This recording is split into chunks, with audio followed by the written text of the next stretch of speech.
All the spark plugs were changed. The car runs a lot smoother, but the idling problem is still there. So there's a couple of things that I looked into that I'm gonna try to do on the car and see if that actually fixes the idling issue. We want to check the idler position sensor, which is located right here on top of the throttle body. So essentially the intake is held in with two 10 mil bolts and then a bunch of hoses, so take those off so you can get to this. So we're just gonna do that right now so we can remove this. We also got to loosen the coupler, and then this should come out just like that. All right, right now what we're gonna try to do is we're gonna try to clean the throttle body and clean the idler or the idle position sensor. So from what I'm seeing inside, it's not too bad. It's not too bad.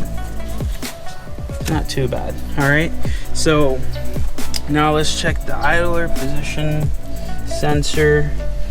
Yeah, so this is really bad. This is filled with gunk and stuff.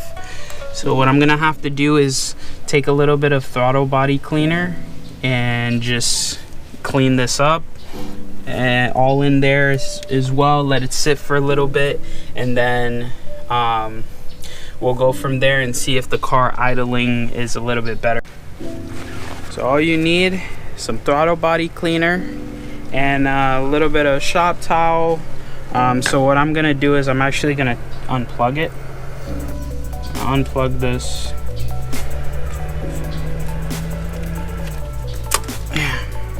20-year-old 20-year-old plug there. So the gasket I'm removing because it's filthy. So I'm gonna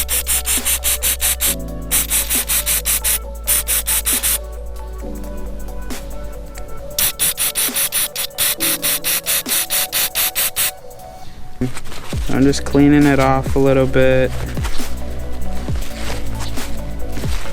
Man, this thing is filthy. Filthy. All this doodle on there. Ah. Yeah, look at that. Okay. We're doing that.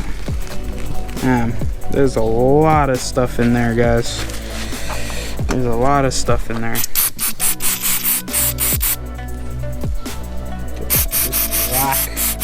Black stuff coming out.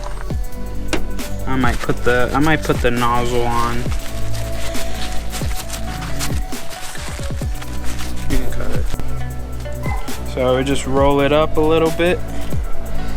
Try to stuff it in there as much as you can, and then with the extension, just shoot liquid in there. The paper towel should absorb the dirt and grime for the most part. Look at that. Jesus.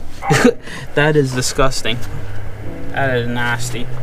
We're putting everything back now, so remember, don't forget about the gasket for this. Jesus, the gasket fell.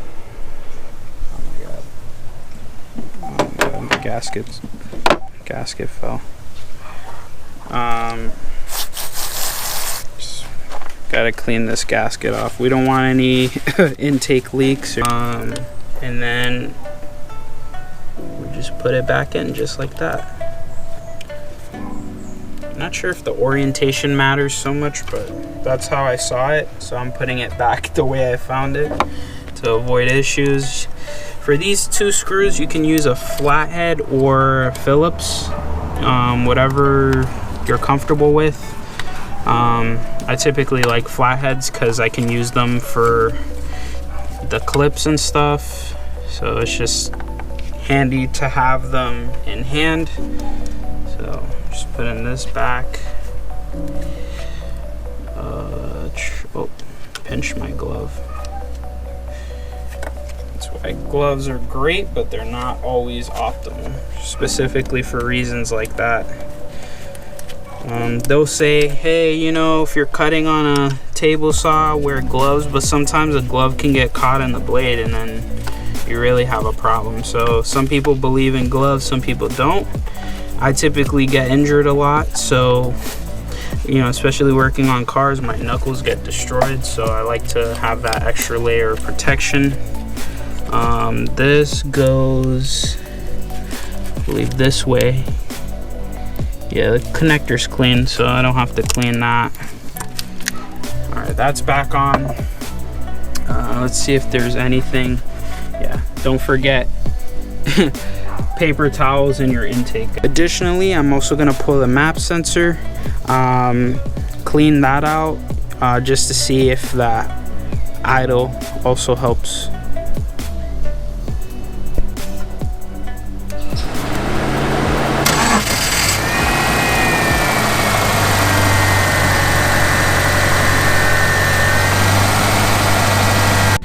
So based off what I've observed just by moving the shifter, so right now we're in park, it doesn't feel too, the idle isn't too bad. It's still shaking a little bit.